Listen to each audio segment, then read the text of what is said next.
वैशंपा जी कहने लगे कि हे राजा जनमेजय, पुरुरवा के सभी पुत्र देव कुमारों के समान थे। वो सब धर्मात्मा उर्वशी के गर्भ से उत्पन्न हुए थे। उनके नाम थे आयु, बुद्धमान, अमावसु, धर्मात्मा, विश्वायु, शतायु, दृढ़ायु, बनायु, शतायु। अमावसु के राजा भीम नग्नजित राजा हुए। भीम के पुत्र सीमान राजा कांचन प्रभु हुए। कांचन के सूत्र हुए जो बड़े विद्वान थे। सूत्र के केसनी के गर्भ से जू नामक पुत्र हुए।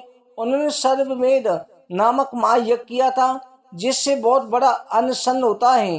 गंगा जी उनको पति बनाने के लिए उनके समीप गई थी, परंतु उन्होंने इस बात की इच्छा न करी। तब गंगा जी ने उनको सभा को जल में भर दिया। सूत्र पुत्र जो ने उनको यज्ञवाट को गंगा जी को डूबता हुआ देगा, क्रोध में भरकर गंगा जी से कहे, गंगे, मैं तेरे इस जल को पीकर तेरे यत्न को व्यर्थ किए देता हूँ, अपने अभिमान का फल शीघ्र पाले। तदनंतर राज ऋषि ने गंगा जी को पी लिया। ये देखकर महर्षियों ने गंगा जी को उनकी पुत्री मानकर के जानवी नाम रख दिया, जो ने युवनाश पुत्र कावेरी से विवाह किया, जिसे युवनाश के हिसाब से गंगा ने अपने आधे भाग द्वारा प्रकट किया था। इस प्रकार सताओं में श्रेष्ठ साध्वी कावेरी जू की भार्या हुई। जू ने कावेरी के गर्भ से सुनय नामक धार्मिक पुत्र को उत्पन्न किया। सुनय के पुत्र अजक हुए। अजक के पुत्र बलास्क्य हुए। उनके मृगा विषण हुए। उनके पुत्र कृष हुए। कृष के देवताओं के समान कांतिमान कुशिक, कुशनार, कुशाम्ब, मूतमान नामक 4 पुत्र उत्पन्न हुए। राजा कुसुम वनवासी पैबों के साथ पल कर के बड़े हुए थे। उन्होंने इंद्र के समान प्रभाव वाले पुत्र को पाने की इच्छा से तप करना आरंभ कर दिया। तब इंद्र उनके भय से स्वयं ही उनके यहाँ पुत्र बनकर के उत्पन्न हुए। राजा कुशिक को जब तप करते 1000 वर्ष हो गए, तब इंद्र का ध्यान कुशिक की ओर गया।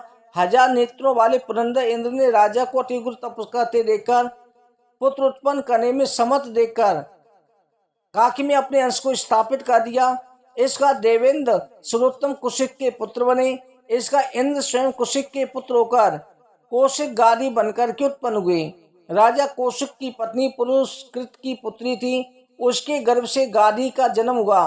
गादी के मां यशस्वी शुभ कन्या का नाम सत्यवती था। राजा गादी ने सत्यवती का विवाह भृगुपुत्र ऋषि के साथ कर दिया।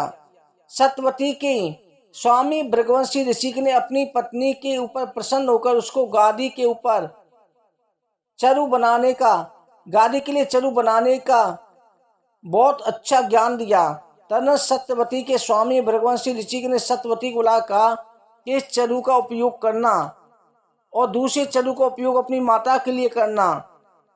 तुम्हारी माता के जो पुत्र होगा वो क्षत्रियों में श्रेष्ठ दीप्यमान, संसार में क्षत्रियों से अजय बड़े बड़े क्षत्रियों को दबाने वाला होगा। ये चरु तुम्हें ही धैर्यशाली, तपोनिधि, शांत स्वरूप द्विज ब्राह्मण पुत्र देगा। सदा तपस्या में तत्पर रहने वाले भृगुनंदन ऋषि अपनी पत्नी स्वीकार कहकर के तप करने के लिए चले गए। उसी समय राजा गादी अपनी भार्या के साथ तीर्थ यात्रा के प्रसंग में पुत्री को देखने के लिए ऋषि के आश्रम में, तब सत्यवती ने ऋषि के दिए हुए दोनों चरु को ग्रहण करके उन्हें यत्नपूर्वक अपनी माता के सामने लाकर रख दिए। तब देववश माता ने चरु बदलकर पुत्री को अपना चरु दे दिया। उसने अज्ञानवश पुत्री के चरु को स्वयं खा लिया। तदनंतर सत्यवती ने क्षत्रियों का संहार करने वाले गर्भ को धारण किया, जो अपने शरीर की कांति कारण घोर दिखाई देखने लगा। उसको देखकर ऋषि ने ध्यान के द्वारा सारी बातें जान ली। ऋषि अपनी शेष अंगों वाली भार्या से कहने लगे, भद्रे, माता ने तुझे ठग लिया है। चरु में उलट फेर होने से तेरा पुत्र अत्यंत दारुण क्रूर करने वाला होगा। तेरा भाई तपस्या का धनी होगा, ब्रह्म रूप होगा। मैंने तप का उस चरु में सारा वेद भर दिया था। पति के स्वीकार कहने पर माँ भाग्यवती सत्यवती स्वामी को प्रसन्न करके बोली, मेरा पुत्र ऐसा ब्रह्मणाधम ना हो। तब मुनि ने उससे कहा, हे भद्रे, पिता और माता के कारण ही पुत्र क्रूर कर्म करने वाला होता है। मैंने तो उग्र कर्म करने वाले पुत्र की कामना नहीं की थी, परंतु तेरी असावधानी के कारण चरु का उलट फेर हो गया। ऐसा ही पुत्र होगा। यह कहकर के सत्यवती ने फिर कहा, मुनि, आप चाहे तो तीनों लोकों का निर्माण कर सकते हैं, फिर पुत्र की बात क्या। आ तो श्राप ना सके, सरल पुत्र प्रदान कीजिए। यदि आप इस बात को पलटा ना जा सका तो भले आपका मेरा पुत्र पौत्र ऐसा हो जाए।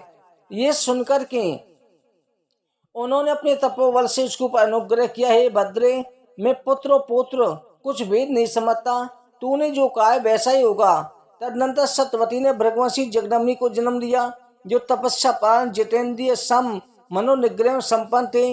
भृगवंशी ऋचिक मुनि ने पूर्व काल में देवताओं की आराधना की। उसी के प्रभाव से रुद्र विष्णु के अंश दोनों चरुओं में उलट फेर हो जाने पर वैष्णव चक्र से अंश से शांत स्वभाव वाले जगदम्बी मुनि का जन्म हुआ। सत्यवती सतधर्म में तप रहने वाली पुण्यात्मा स्थिति, यही कोशकी नाम से माँ विख्यात महानदी हुई। एक चाकू वंश में रेणु नाम वाले एक नरेश थे। इनकी कन्या माबागा रेणुका थी, जिसका दूसरा नाम कामली भी था। उस रेणुका का विवाह कामली के गर्भ से तपस्वी विद्वान ऋचिक जगदम्बी के साथ में हुआ, जिसके द्वारा परशुराम जी रेणुका से उत्पन्न हुए और जगदम्बी से उत्पन्न हुए, जो समस्त विद्याओं में पारंगत, धनुर्वेद में प्रेमी, क्षत्रिय कुल का श्रृंगार करने वाले, प्रज्वलित अग्नि के समान तेजस्वी थे। औरव नाम के प्रसिद्ध ऋषि मुनि तपोबल से उनकी पत्नी सत्यवती के गर्भ से ब्रह्मवेताओं में श्रेष्ठ मां यशस्वी जगदम्बी का प्रादुर्भाव हुआ।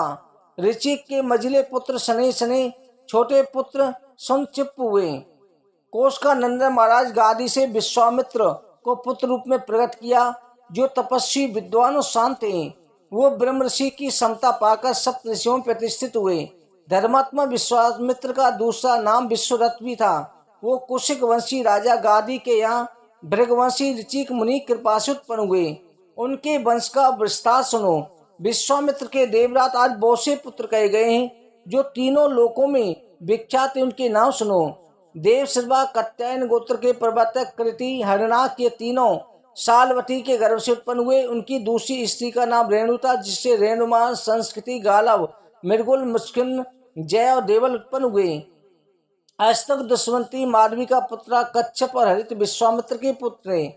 इन कौशकवती महात्माओं के प्रसिद्ध गोत्र इस प्रकार हैं: पणिनबंधु, धनंजय, पार्थिव, देवराज, सालंगायन, भास्कर, लोहित, यमदूत, कारिश, सुश्रित, कौशिक, सेंधवाय, देवल, रेणु, यज्ञवल्लभ, अगमर्षण, ओडम्बर, अभिषण, तारकायन, चंचल, सालवत्य, हिरणाक, संस्कृत, गाला, भद्रायणी, ये बहुत से बुद्धिमान विश्वामित्र के पुत्र थे। कौशिक गोत्री ब्राह्मणों की संख्या बहुत थी। ऋषियों के कुल में विवाह संबंध स्थापित करने योग्य हैं। महाराज राजर्षि पौरव और ब्रह्म ऋषि कौशिक के कुल में संबंध था। इस कारण वंश में ब्राह्मण क्षत्रियों का परस्पर विवाह संबंध विख्यात है। विश्वामित्र के पुत्रों में सुनसेव सबसे बड़े माने जाते हैं। सुनसेव का जन्म भृगुकुल में हुआ था, फिर भी कौशिक मंत्री हो गए। कहते हैं राजा हरिश्चंद्र के यज्ञ में सुनसेव पशु बनाकर लाए गए थे। उसी समय वो विश्वामित्र के पुत्र हुए। देवताओं ने विश्वामित्र के हाथ से सुनसेव को दे दिया। देवताओं द्वारा प्रेरित होने के कारण देवरात नाम से भी विख्यात हुए। विश्वामित्र के देवराज 7 प्रमुख पुत्र थे। उन्हीं में अष्टका का भी जन्म हुआ, जो दृढ़वंशी रहा। अष्टक का पुत्र लोहे बताया जाता है, और लोह को जिसमें जीव कुल का वर्णन किया। इसके अलावा महात्मा आयु के वंश का भी वर्णन करूंगा। हरिवंश पुराणे सूर्यवंश से नाम 27वां अध्याय। हरिवंश महापुराण की जय।